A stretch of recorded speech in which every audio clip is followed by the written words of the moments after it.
2020 has been one of the weirdest years for fighting games. RWBY got canceled. My baby Combo Breaker 2020 got canceled. Damn, I just pray that the one event I love, and please let this virus be over before EVO 2020. Regardless of this virus, note, I cannot say that or what the whole virus actually is on YouTube because I heard they were demonetizing people and I'm not taking any chances. However, let's push this whole pandemic aside. What's next for Arcsystemworks and their future fighting games? Regardless of what's going on in the world right now, Arcsystemworks is still actively pushing Guilty Gear Strive and the beta for Strive this upcoming month. But we like under midway 2020 so far, and what does that mean for the future of Arcsystemworks and just new fighting games in general? Number one, we are so close to next generation consoles. I'll be honest, both Xbox Series X and PS5 so far, based on what we know,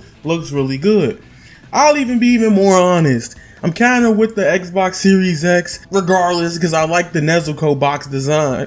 Also, I think they could get really creative with the designs next gen for every system. Regardless of that, I think Arcsystemworks will obviously support PS4 alongside with PS5 since the PS5 is backwards compatible. They can also pull a Guilty Gear Xrd and do crossplay with PS4 as well, but I would rather them focus on making sure the rollback netcode is great first for Guilty Gear Strive. That being said, let's run down the possibilities. Now let's talk about the elephant in the room that I just did not want to talk about for months on end. Let's talk about BB Tag. Now, I know this might break many people's hearts, but I have a hole in my heart as I say this, that BB Tag might be eventually done. Like, even with this whole situation going on, RWBY 2020 is canceled. BB Tag was a part of the RWBY 2020 tour. And the only event where we may get BB Tag news is if A, they randomly just drop it in a live stream from Arcnama, but will honestly be EVO 2020. I think BB Tag might just be done out of nowhere. And I know that hurts. I know it hurts. However, if you think about it, RWBY, like it or not, it did help push BB Tag sales a lot. I guarantee a large portion of sales is from RWBY fanbase, and Mori loves RWBY so much. I think giving him a chance to work on a full RWBY game would be amazing. The issue is, if we do get something for BB Tag this year, it means they still have more to add for RWBY. So this can rule out the possibility of getting an Arcsystemworks fighting game for the RWBY series right now. It'd be kind of stupid to hype up BB Tag potentially getting more RWBY characters in a crossover game, and then hyping up getting its own fighting game reveal at the same time. So I can 100% see a RWBY game done by Team Blue in the future, but until we get solid confirmation of BB Tag being done with its updates, or at least for RWBY, it ain't happening right now. However, we also have A+ Games, the team that made Kill La Kill If.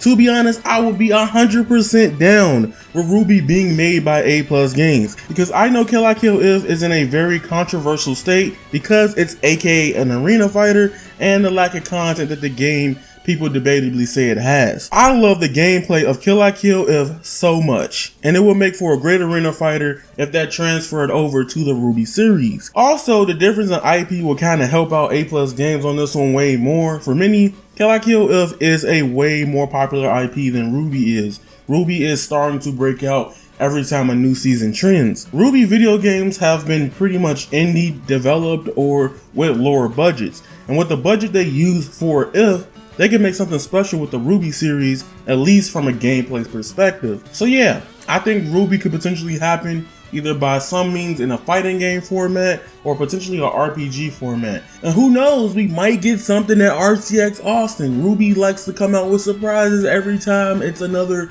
Rooster Teeth-like event. So be wary, Rooster Teeth, you're still in it. So now, let's talk about the current Arcsystemworks meme.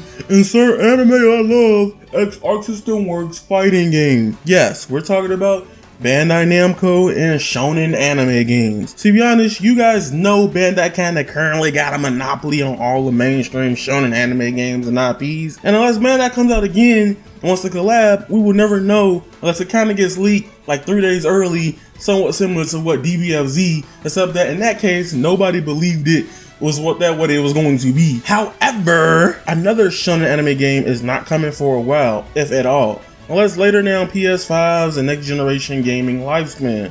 So as much as I want my Kage no Banji no Jutsu Naruto Fighters, it is not happening for a long ass time. And for the love of God, Arcsystemworks declined the idea of a JoJo's Bizarre Adventure fighting game long ago. Even if it could be a PR stunt, right now, Bandai and CC2 got JoJo's recently. So to be honest, if we were getting one, let's go into the hypothetical, what would it be? Easy. If it's from the Big 3 era, it would definitely be One Piece or Naruto. I think One Piece will be first because One Piece already has fighting games from Arcsystemworks on 3DS.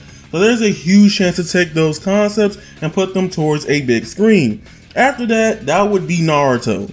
Bleach is honestly not even with Bandai guys, and I'm sorry, that has to be up to Sony still. And they haven't did anything with that license for a whole console generation and then some. So I'm sorry, Bleach. And even if Sony doesn't have it and it's just out there in the air, why hasn't anyone did anything with Bleach? See what I'm saying? So what would make them do something now is that now it is going to be coming back in 2021. It makes perfect sense for Bleach to get a game.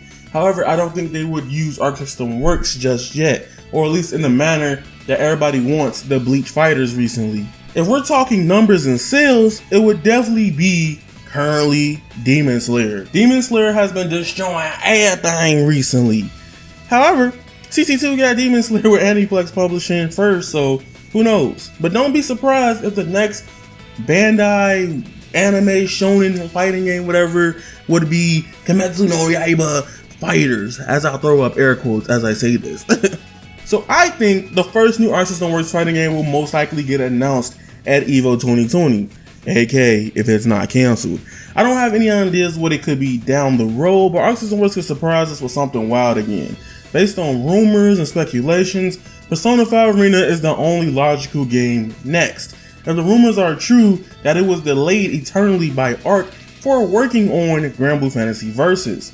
To be honest, I kind of feel like it makes more sense to make Persona 5 Arena now because P5 has a lot more substance to it added. Most of the villains within P5, with little or no spoilers, are not really fighting game viable due to, I ain't gonna say it, but so having Persona 5 Royal and Persona 5 Scramble adding more characters to the main cast and the story and the Phantom Thieves can create a really cool fighting game roster for the Persona 5 side. Like, don't get me wrong, I still want my Persona 4 characters and my Persona 3 characters like Mitsuru back in the game. However, I want the game to have a stronger presence with P5, hence it's being called Persona 5 Arena. Unless they decide to make Persona 5 All-Stars and just equally distributed between the three. Also, I gotta debunk something in this video that's been blowing me from some people's opinions. People are saying Persona 5 Arena got yeeted for Persona 5 Scramble.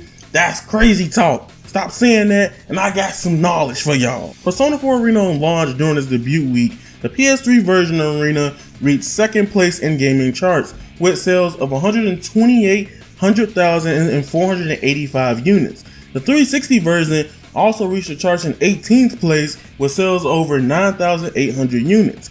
The game surpassed Atlas sales projections with official total sales reaching 220,000 units, okay, as of October 2012.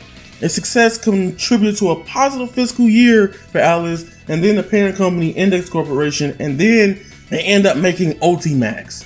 Ultimax again was just like an update, so yeah, it didn't really do that well, but it still did 89,000. Persona 5 Scramble sold 1,500,000 units and 955 copies. Technically, launch Persona 4 Arena did better than launch Persona 5 Scramble on PlayStation 4 alone.